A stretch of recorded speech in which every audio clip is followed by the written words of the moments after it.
This podcast is powered by Masterpiece Kingdom Brands.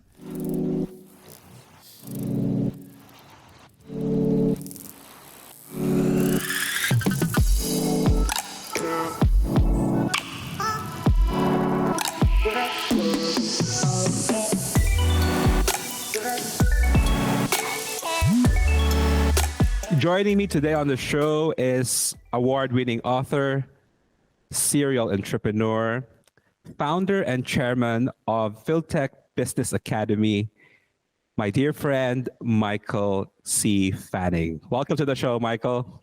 Oh, thank you, Norbert. I'm so glad to be here. And thanks for the magical introduction. I feel more important than I actually am. Yes, you are. You are absolutely one of the endangered species that I have met in this world. So good to have you on the show. Michael, can you tell us a little bit about your personal background? I know that you grew up in Gabon and then you met your lovely wife in Cape Town, South Africa, and now you're actually living here in Berlin. We're on the same city. Right. How crazy is that, right? That's crazy. So a little bit about me. Yes, I was born in Gabon. It's a little tiny country in Central Africa.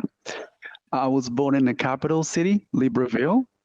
I grew up there, and right about before finishing high school, like 1 year before finishing high school, something incredible happened to me. I was selected amongst 20 top students in my high school that happened to be called Nelson Mandela High School. True story. So the South African embassy gave the opportunity to 20 top students to go to South Africa. And then I went to South Africa, I believe grade 11, grade 10. And that's when I fell in love with the country. And by the time I came back, I graduated. Then I had the opportunity to go to the United States, Canada, Europe, you name it.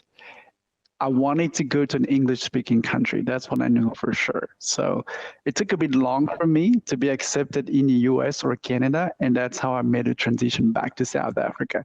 For the record, I could have come straight to Europe. I decided not to do that.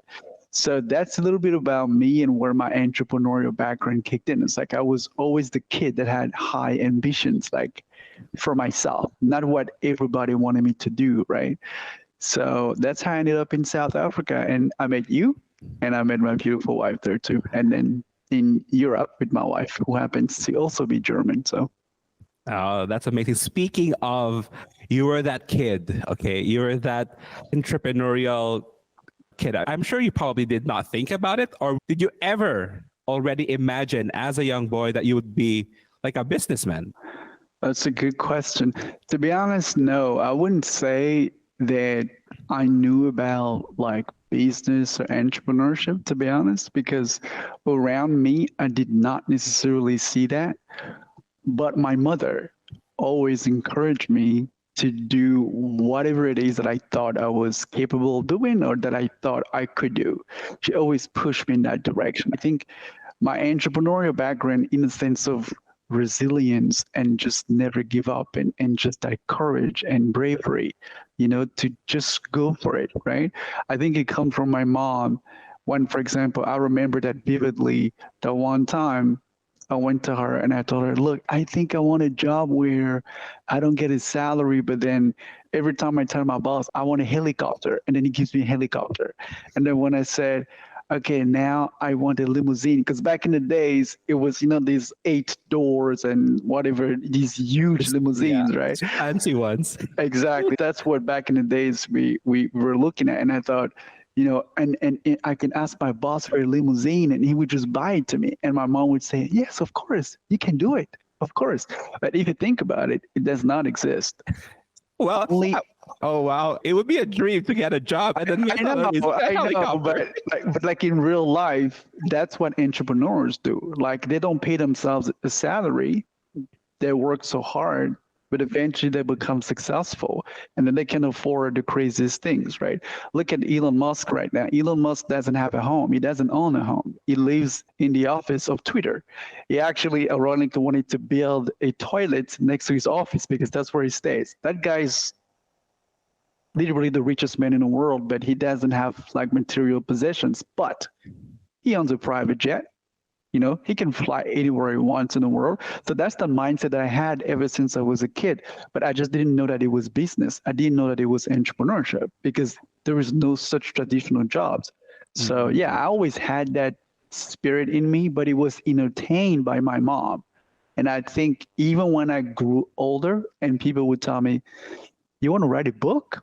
What? Who's done that in your family? Like, do you know an author? Or, like, what makes you believe that you could do that? In my mind, I always go back to the foundation of my mom. You believe you can do it, go do it.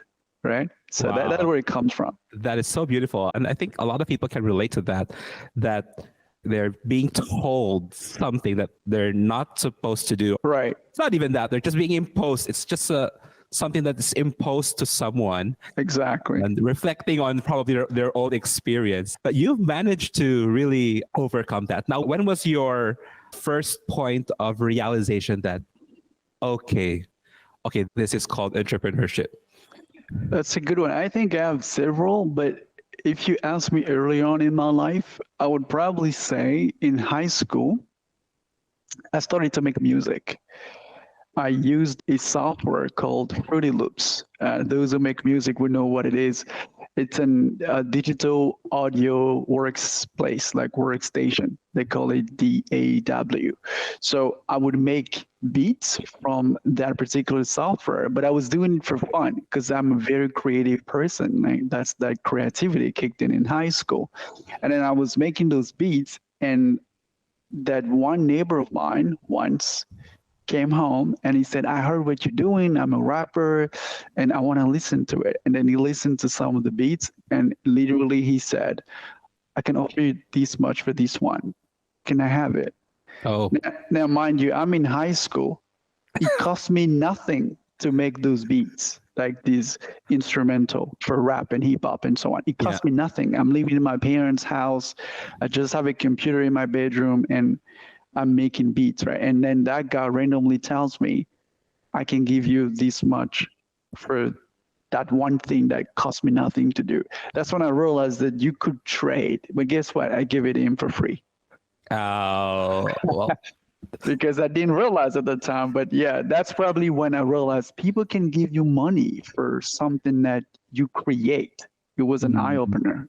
That's good. That's still good. At least that was an experience that, the value of that experience even more than probably what he should have paid you. That's really cool. Okay, Michael, what was the very first business venture that you had? The first one that I ever registered, you mean? Yes. So the first one I ever incorporated was called iFlown. It was a web hosting and web design company, so building websites. For the record, I need to say the business just came out of me watching The Social Networks, the movie about Mark Zuckerberg, the founder of Facebook. And I realized, okay, I want to be a billionaire. And the way to go about being a billionaire is building websites. So that's where it came. And before registering the company, what happened is I went to South Africa to study English originally. And then after English, then you go to university. So the reason why you study English is I was born in a French-speaking country. Gabon is French-speaking. So in order to transition to tertiary education in English, you need to have the foundational level of proficiency in English. So when I was studying English, what happened at that English school in Sea Point in Cape Town is that I spent a lot of time after the learning hours in computer space. And I learned how to build my own free social websites. It's pretty much like Facebook. So what I did, this is a true story. I told all my friends from high school, because we no longer in the same country, right? People went to the States, friends, and so on. I told them, look, I'm leaving Facebook. If you want to stay in touch with me, come to my social network website. So I literally blackmail all my friends. I know it's probably horrible to do, but I'm thinking, look, I need a few users and what best are my friends? And then I get like 25 of them going from Facebook, signing up to my free social media website. And what I did, I put Google Ads on the platform. So every time they would log on the platform, they would be exposed to ads. And because they will be based in the States, France, their CPM were quite high. And I will make money in South Africa. Like You, this. you, that's crazy. You're really in the business of you I trying to be a know. billionaire. I cracked it. I really wanted to be a billionaire. But when I started to see Google, at the time they were registered in Ireland, and they would mail me, Norbert, they would mail me checks in South Africa. I was Wow. still studying English fresh out of my home country in Central Africa. I realized, okay, I can be a billionaire through ads. And then I thought, okay, what about building my own website? And the way to scale it was I needed to register the company properly so I could get clients. Yeah. And that's how it started. So Wow. You're on a whole different level. That is so cool. I think mostly in situations like that, you just do it, right? Like Yeah. you wouldn't, it's not illegal. Just, of course, you just want your friends to support. I'm sure they love you. They left Facebook for you. I mean, eventually it didn't work out, right? Because they're like, we're not going to stay there just for Michael, right? They went back to Facebook. But for the time they stayed, it was pretty much 1 year. And I tried to advertise the platform to other people outside of my friends, but it didn't pick up because there was no real value proposition. But that's a lesson. It's a key lesson for your listeners and your audience is that Yeah. you always start with family and friends. Wow. That's where you start. And Nobody you, cares, like nobody cares about your products, but you start somewhere. And typically the people that are more likely to give you feedback for free is your friend and your family. And in this case, my friends, they were there because they cared about me, yes, but they also gave me feedback on the platform. And that's how I knew I could scale it. So instead of building one website where I bring everybody in, what about I build several websites and I put ads in there? And that's how I did it for my customers. wow. That's good. So you actually made that experience as a learning experience to Right. actually create a better value proposition for Right. the people. And that's pretty cool. Now, moving forward in your journey, I know you did the same program that I did in South Africa. By the way, to those who just tuned in, I met Michael in South Africa when he was doing this leadership biblical study program in Cape Town. And I did it myself back in 2015 and 2016. And I know how that special program attracts people. And at that point, you were already an entrepreneur. But why, from your bedroom to creating websites and to earning stuff, why did you join that program and what happened to your business journey? That's a very good question. To be honest, I actually never addressed this on any platform. So you have the exclusivity. Oh, thank you. But the truth is, at the time, I wasn't just an entrepreneur, I was also an investor. So the business started to do well. Then we had investors coming in. So people pouring money into a company at a time. And then we were looking for ways to diverse our investments. So what I did personally with my earnings, what I got from the business, is I reinvested it into other ventures. So I was still at university at the time, and what I did, that was like my third or fourth year at university, I invested in the driving school of our university. And because of that, the driving school, so I bought them a truck, I bought them 2 cars. So all the students on campus, they would go and drive there, do their driver's license there. And that's how I got the income. So it was a sustainable income for me. But the business started to decline. We didn't adapt as much as we did. Everybody started to, there was that platform called Wix, free websites. I don't know if you're aware of that. Yeah. So now people really didn't have a reason to necessarily pay you money every month to host that. People started to be aware that there are free alternatives out there to have a web page, for instance. So the web hosting was starting to decline, but I had the investment from the driving school. So what happened is the business went bankrupt pretty much at the time. but my investments were sustaining me. And at that time, I heard it clearly. I know it might be cliche, but my mom raised me that way, and I heard literally what I would say the voice of God telling me that, you pretty much invested everything you had and all your confidence was in that business, but look how it's doing now. And pretty much I heard that voice telling me that, you could do it your way or you could do it my way. And the scripture that I had at the time was Matthew 6:33. But seek first the kingdom of God. His righteousness, and everything else will be added to you, right? And everything else was the business, because I still wanted to be successful, but in my own strength, I was defeated. I didn't feel like I could keep doing it, right? And that seek first his kingdom and his righteousness was what led me to that place. I remember, if you want to know the backstory, I was living in an area called Kinnereth in Cape Town. And then I believe the church was opening a new campus or so, or planning a new campus. And then they were hosting those events in Constantia in Cape Town. So I drove literally by myself. I got in a car by myself. I drove from my place to Constantia, and that's how I met everybody there. And from the moment I got there, I realized I wanted to do something for God, and I wanted to, be involved. And that led me to, literally in a matter of weeks, I put the application together. But for me, it wasn't about the church. It was about God. It was about that voice telling me, seek me first, right? Wow. And I did that. So I left my business. I actually handed it over to my business partner at the time. Remember the one I did 50-50 with? I gave him my share of the company, and I just relied on my investment at the time. And that's how I could afford to sustain myself. As you know, the program, like, we actually had to pay. So it wasn't like we were paid to do that. So you had to have a source of income. Plus, I mean, I was 30 at the time, literally 30. So yeah, I was in a beautiful place. Not a lot of resources necessarily, just what you needed. And that's where faith kicked in for me.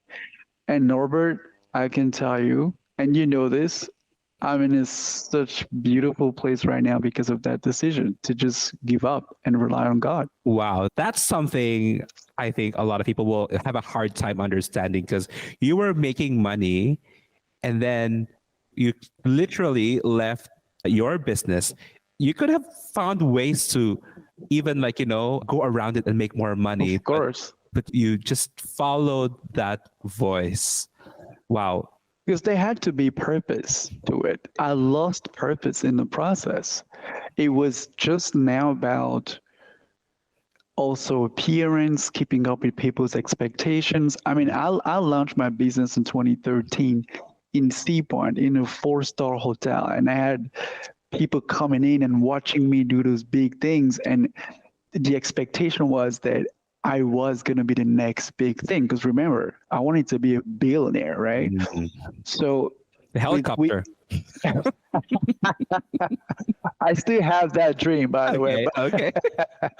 But over time, when you grow older and you've been to Cape Town, you know the realities of, there's just a gap in access.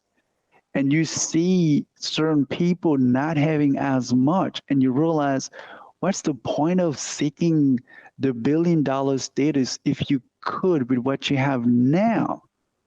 Like impact a little girl, a little boy, or like a young man who just has ideas, but he doesn't know where to go from there. And that's where, from just that sense of, I'm going to say no to myself and say yes to God and do this, it has led me to the next chapter. I know you're going to ask me about this, so I'm not going to dive into it just yet, but I needed purpose. And that next venture that I built after a transition from that season really brought purpose to me. And that's how I ended up in Europe, actually. Wow. And okay, talking about that venture, you've said it, that you just really literally found your purpose. You started with so much passion, and then you found purpose, you listened, you obeyed to the voice of God, and you found purpose. And now let me go back to that part.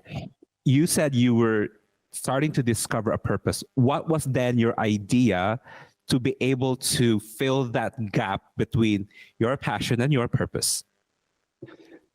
That's a good question. It's actually a very big question. At the time, to be honest, I didn't have an idea. I didn't have a plan.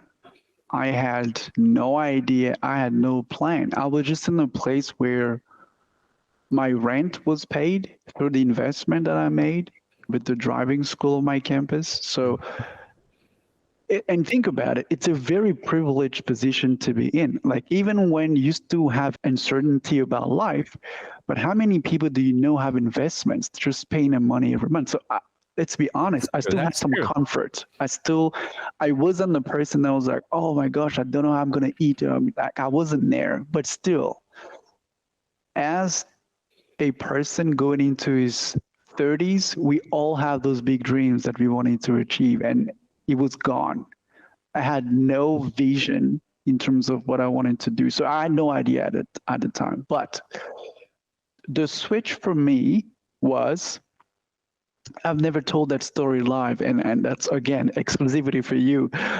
But I was in that environment, and you know the environment because we've been there, as you told your audience. And there was these young men and young women coming from those areas that we were trying to serve, right, in Cape Town. And then they would come to that environment. And I remember having a conversation with one of them. His name, I will never forget. His name was Tabo. And Tabo told me, I got fired. I was a chef. I was fired from the restaurant, and my boss just didn't like me. And I don't know why, but I feel like I need to go back, even though I tried a couple of times and he doesn't want to take me back. And I told him, okay, so if he's not going to take you back, there's nothing you can do about it. But now, how good of a chef are you? And he told me, look, I work at that restaurant, and remember, I lived in Sea Point for nearly half a decade, so I know the area, right? It's kind of a fancy area. He worked in Greenpoint. Greenpoint is next to Sea Point, literally right next to Sea Point, right? So I know the area. So when he was telling me the restaurant, I knew the restaurant because I've been dining there. Yeah. Exactly. So I'm like, I know you're not a bad chef if you work in those areas. I knew that for a fact. Then I started to challenge him. And what would you need to get started with a business, like to cook for people? He said, yeah, I know you need to have like a fancy hotel and you go there and you propose your services. And I said, well, can you have like a tuck shop, something where, you know, these movable kitchens where you just put your fries? Because I was living in Kenilworth at the time, and I saw that, you know, in Access Park. It's a park where people were going and shop there, and there were people with these tuck shops where they did fries and fish and chips and so on. And I started to tell him, if you had that, could you make it happen? Norbert, he went, oh, that's super easy. Of course, you just add this, and that, this. He had the expertise. Yeah. And I realized the more I asked him questions, that he came to a point where he said, look, I live in Khayelitsha at the moment, and there is a new development not far from it because the city of Cape Town was trying to build new houses for the people in those areas. And he said, I could put my moving kitchen there and have a mobile restaurant. And then he started, and I will never forget, he ended the conversation with, I would make so much money. I would need bodyguards because they're going to rob me because I would have so much money. So we started the conversation when I need to go back, beg for a job. I have nothing. Nothing is working for me. So by the moment we ended the conversation, he said, I'm going to be so rich. I need bodyguards because I'm going to have so much money. That was the idea came in. And remember the voice, you can do it your way or you can do it my way. And from that time, I realized I just need to find a way to empower people to do this. And that's where purpose came in. And that's how PhilTech Business Academy was born, with a conversation with a guy living in an underserved community. And I owe him to this day, Wow. Tabo, I owe you my financial prosperity because from the moment we spoke, I knew my purpose was to Wow. empower the next person to become an entrepreneur. Wow. Then you found it, like you're empowering people to become entrepreneurs and to get out of that rat race, if you call it that way. Right. Wow. And that is incredible. And thank you for sharing that story. And this is the heart of PhilTech, right? It's teaching people how to become sustainable and good entrepreneurs. And you know what is ironic is that even the name PhilTech, you know what it stands for, right? It's philanthropy through technology. PhilTech is that. At the time, I realized, because remember, I spoke to Tabo, that was one person, but how do I reach millions of people?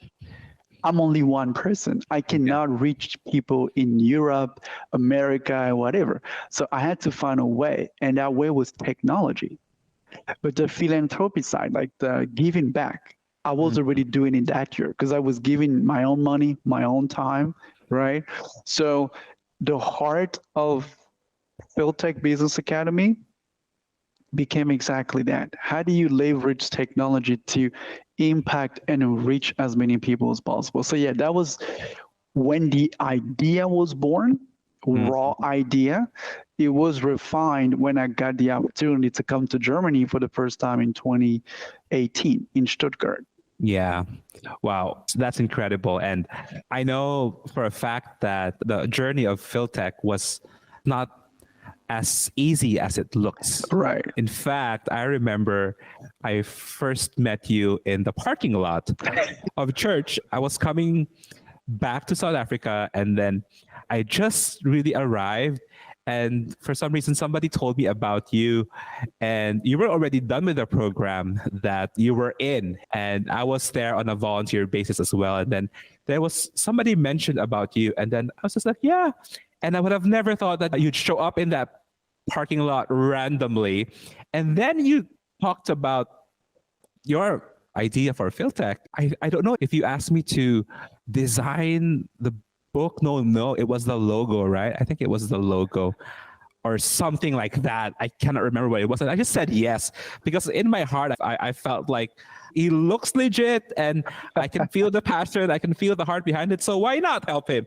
And my question is, what was really your struggle at that time when I first saw you at the parking lot? That's a really good question. I think I had so many pain points from just the business, because remember, I had the background. I was used to starting businesses from scratch and so on. But at the time, resources were like really scarce. So that was the first pain point. I didn't have as much resources as I used to. So I was in a very like building up from scratch type of environment. Again, I can be very transparent with the audience at the time. Pretty much once I had paid my rent, once I bought some food for the month, I was done, right? I was literally at that point where when I would come to church, I would rely on friends, good friends, to give me rides back home. That's the reality of it, right? So I was really at that point, right? So money was the first pain point. So even engaging with you, it was not out of, I know I'm going to pay you, Norbert, whatever the price that you asked me, right? Like, so there was that first pain point. The second one is, unfortunately, you don't necessarily have a lot of people that believe in you when you have such a big vision. So I was very careful and selective to who I would share that vision with or to. And so approaching you was a big deal. Now, let me take your audience 3 steps back to understand where you come from in my journey. Okay. My wife spoke to me about you without you knowing it. At the time, she wasn't my wife. She was also someone I was attending the church. And I remember the idea started to become so strong in me. I wanted to take action. And I spoke to her because we were volunteering in the same space. And she told me, you want to do a logo, you want to design your book and all of that, Norbert would help you with that. Speak to Norbert. My wife told me about you. And I was like, yeah, I've heard also about him, but I don't know. I don't feel confident. Like, I don't want to share my vision with just, no, I don't know. Random people. It's just like, no, really, you should speak to Norbert. So that's my wife.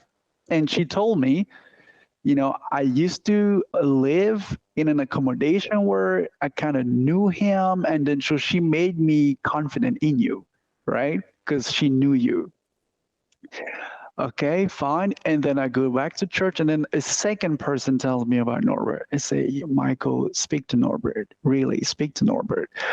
And then a third person. So I had 3 people telling me about speak to Norbert about your idea. Why? Because he's the best at that. There is nobody else to speak to about you. But the trigger for me in sharing was when I originally designed the cover of my first book. So the draft, when I was writing it, remember, I would go to church. I would use the church computer at the time. And then sometimes I would take my free time to write the book when the God would bring the ideas. For example, after speaking to Tabo, I have revelations about things, how to structure my questions and so on, to ask people to make them realize their potential.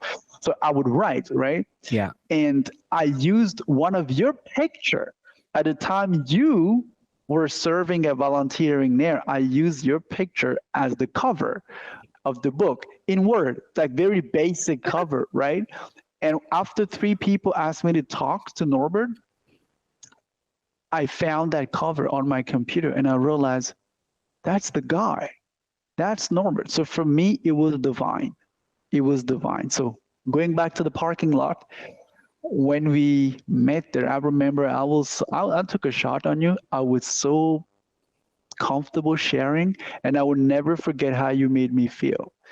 You were like, oh, it's okay. Just send me what you have and, all the details and everything, and I will put something together for you. I didn't pay you anything because remember, it was the first pain point. It was money. And the second was, do you trust the right person? Because people can discourage you. And I'm sure you know what I'm talking about. It happened to me a couple of times where even people that you think because you look up to them or you admire them and so on, they're the first one to take you down. But you embraced me and you're like, Michael, I believe in what you do. Don't worry about money. Send me all the resources you got, all the ideas, everything. I'll make it happen for you. And the rest is history. We've worked on so many books by now. Yeah. So many designs. You designed this, by the way, for everybody saying this. That's my personal brand. Norbert did that. So you've been such a blessing to me. And yeah, today with God's grace, I made it. I'm back financially to a point that I never thought I could be. My business now, I have several people working for me, not only business partners, but also people that we outsource to. Building our online courses, reaching people all over the world. I'm sure you know by now we had the president of South Africa himself holding a copy of our first book, which you designed and believed in. So exactly the one book that we're talking about now from the parking lot. Yeah, that's the one. That's the book. The number 1 person in South Africa, His Excellency Cyril Ramaphosa, has a copy of that. So again, God has been really good.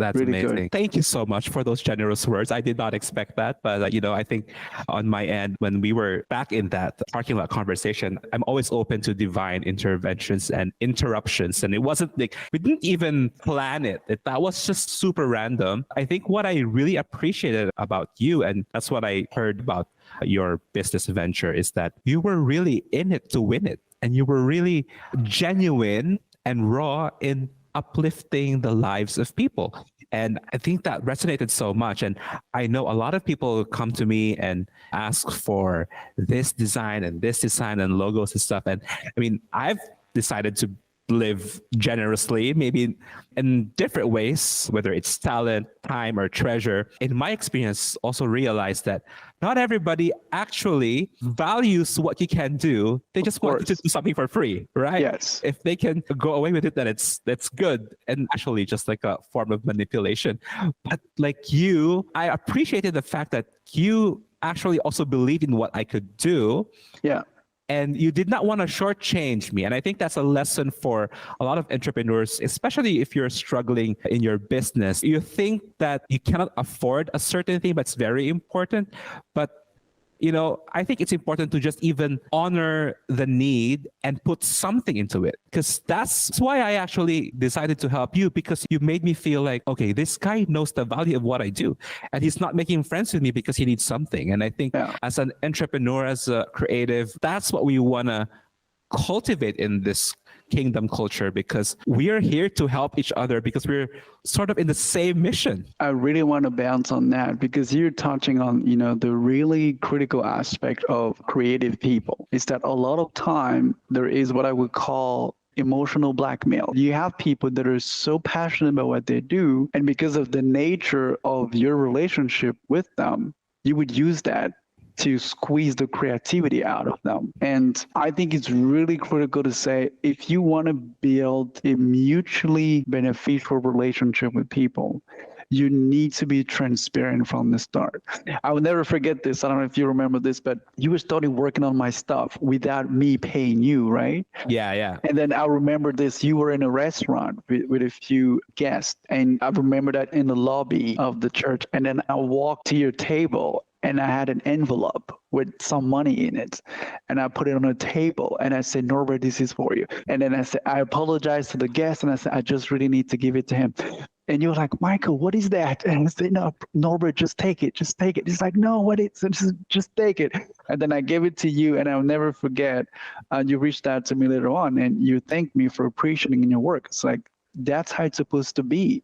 You can't make people give the best if you're not willing to honor that, right? And I think that's why our relationship to this day is fruitful, is that we understand those boundaries of we care for each other, we support each other, but we need to honor each other too. Yes. And that goes with finances. That's amazing. And you know what? It's been such an amazing journey with helping PhilTech where it is today and the brand that we've built. And you've published 2 books. Guys, they're on Amazon. We'll drop the link at the comment section in the notes as well so that you can access these incredible books. And these books have traveled the world and have met amazing people. You met the president of Egypt and you went to the United Nations for this. So how incredible is that? How do you feel about it when you're thinking about it now? I love the way you ask questions. Can I just say that? Thank you. To be honest, you see, even now, you have to remind me of that. Because to be honest, when it happened at the time, I was like, oh, who am I right? It was overwhelming at the time. But the more you do it and the more you started to be elevated and distinguished for your work, it kind of becomes something that I wouldn't say you take for granted, but it's hard for you to really reflect on having that imposter syndrome that you used to have. It's like, I don't deserve to be there. But over time, I've learned that that's just what I do. It's not really who I am. I'm still that person, but talking about how I feel about that, I still want to take you back to Matthew 6:33. It is never left. Remember, but seek first. I did that when I did that year that of just giving of my time and everything that I had. I really gave my best. I sought first the kingdom, and now everything else, when that verse says, and everything else will be added to you, that's what I'm living now. My finances are off the chart. My relationship is off the chart. I'm married, off the chart, aspiring to be a father. We're working on that, off the chart too, hopefully. So everything else came together as a result of that. But if you ask me, what is the number one thing that really I'm the most proud of out of my journey and all my accomplishments? Obviously, the president of South Africa holding a copy of my book and me seeing that was surreal to me. Like, I never imagined that. I mean, Norbert, we work on it together, you and I. You know what we've been through to make that book come through. Yeah. Right? It was gruesome. It was a Like gruesome process, but we we did it. really worked on, and you know the way I work. Like I would tell you, Norbert, I need you to change it within that amount of time, and you're like, oh, Michael, but then you made it happen for me, and now it is paid off. So that was a really high as well. But what I'm the most proud of is really being invited to the African Union to speak to young entrepreneurs about that. Because the African Union is pretty much that one state that brings the entire continent together. So Wow. the fact that the continent that I belong to tells me we want you over and we want you to inspire the youth. That was, to this day, it was the biggest achievement I've ever, I believe, accomplished. That was the highest for me, just being able to stand in front of young African folks from Egypt, Morocco, Gabon, Senegal, South Africa, and so on. That was so powerful for me because I felt like what I started in South Africa has taken over the rest of Africa. Wow. So that was really, really beautiful. That would be my top highlight. Egypt was also great.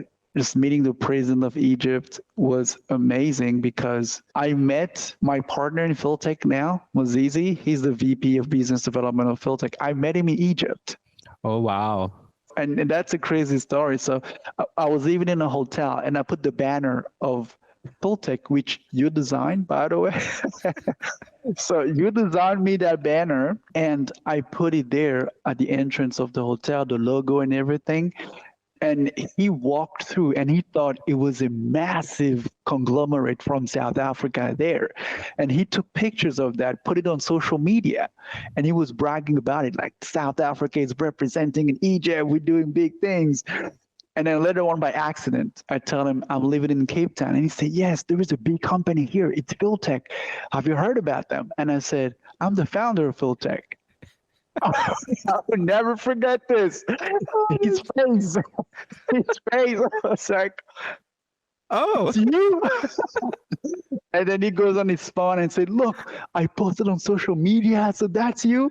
And then he said, look, no matter what you want me to do for that company when we go back to South Africa, I want to be part of it. And that's how I found the partner for the company. So another tip for your audience, be proactive in building your brand. Work with people that can help you put your brand out there. No matter where you go in the world, always make sure your brand is visible and you never know you can build lifelong relationships. So again, Norbert, thanks to your branding, I got a business partner from South Africa in Egypt.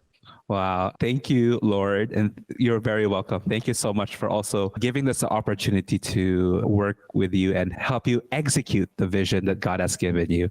And I think universally, we are here to support and help each other, especially when we're advancing a bigger cause. We know, we understand that it's bigger than us, and we have to be strategic and excellent in executing these things. So, wow, Michael, it has been an amazing, inspiring, and fun conversation with you. I'm having a hard time if I want to ask a last question, just because it's really, really, really cool. But before we conclude the episode, you mentioned earlier that it was your mom who really planted in you this spirit that you have and made you believe that you can do things despite what the society tells you, wherever you're coming from, whatever lack of opportunity it might seem possible. And I know for a fact that your mom has already gone with the Lord. But if you can actually talk to her at where you are now, what you want to say to her? Wow, that's... Oh, you're going to make me cry now in front of everybody. But yeah, but thank you so much for asking this, because to be honest, I would say thank you for your life. And thank you for raising me the way that you did. I never knew that, as you grow older, that society might put limitations on you somehow. And the way you raised me helped me mitigate that and transcend. And that's why I'm winning. I'm winning because you made me a warrior. And I've learned to harness my potential through your encouragement. And maybe I would extend this to all parents out there to really instill love and self-confidence in children, because it would never leave them. It never left me, Norbert. To this day, and you know me, I'm extremely confident when I do what I do. And I think that's why I succeed, is that I don't take no for an answer. And that comes from my mother. So I would say, thank you, Mom, for everything you did. Your work has paid off. And I hope you're watching me from heaven and you're super proud of me. I'm sure she's very, very, very proud of you. And my last question is, what would you say to our listeners who's probably in a very difficult situation in their business? And maybe it's because of a personal life going crazy, and just business wise, it's difficult. How do you want to encourage them? I would just say that, you know, things don't happen to you. They always happen for you. By the time I left my company and things were not going well, I thought, why is it happening to me? Right? It was actually happening for me. From there, I realized that there is something much deeper at play. Even though at the time I could not figure out for the life of me what's going on to me, why things are so bad. I mean, to be honest, when things are not going their way at the moment, at the time, sometimes it was hard to pay my rent. It's just what it is. It was difficult at the time. But I had to hold on to the vision and I had to protect it. So I would really give them that quote from, I don't know if you know him, his name is Tyler Perry. He's a believer. He recently became a billionaire. He's a very successful man. He was living in his car. He became homeless, but he had that dream to make it in the movie business, you know, because he had a play where he was playing in front of people and he couldn't break through. People didn't show up. And he shared that with his mother, and his mother literally told him, stop that, just go get a job. He was a grown man. And he said, I turned from my mother, as grown as I was hiding my face because I was heartbroken, and I started to cry because how come the number one person that I thought could support and believe in me was asking me to crush the dream? And he said later on, his mom came back and said, baby, I'm so sorry. I apologize. Keep doing your thing. But in that moment that even his mom did not believe in him, he had to protect his vision. And that's what I would tell your audience, is that no matter who around you does not believe, learn to protect your vision. And that's something that I always had. That's why when people told me, speak to this person, I never did. I first had to know deep down inside of me, call it revelation from the spirit, that that person could be a valuable stakeholder. So one, protect your vision, right? Take ownership of it. Not everybody's going to believe in it. Two, know that everything of significance cannot be achieved in silos. You cannot make it happen on your own. I'm not the best graphic designer. I needed Norbert for that. It sucks to realize that my graphic skills are not the best, but the sooner you become self-aware, much further ahead you are compared to those who are still trying to figure out everything by themselves. So one, protect the vision. Two, know that there is always someone out there with or without money who is going to be as crazy as Norbert to say, I do it for you. I do it with you. So protect the vision and get the right people to carry the vision for you. And that's people like you that believe in you. Wow. Amazing. Thank you. Thank you. Thank you so much, Michael. It has been a great honor to have you on our show. And how can people get in touch with you and PhilTech if they want to know more about what's going on in your world? Well, right now, I'm not actively involved in PhilTech Business Academy just because the company's much bigger now than it used to be. So I have a CEO that I appointed before I left the company, or before I left South Africa, Devon J. Clark. He's running beautifully the operations. They're building a second online course now based on the second textbook that I built. So you could go on PhilTech.academy if you want to learn about PhilTech. I believe they're revamping a few things there, but the entity is thriving by itself now. If you want to reach out to me, michaelcfanning.com. That's now my own dedicated platform where I focus on finance. And with your help, by the way, I hope to launch my own platform soon on YouTube to empower people on finance. But If you want to reach out to me, definitely through michaelcfanning.com. You can find all my social media there. And yeah, let's connect. Amazing. Thank you so much, Michael, for coming on the show. And we are cheering you on and can't wait to see what God's going to do in and through you. Have a great day, and we'll see you soon. Thank you, Norbert. Same to you.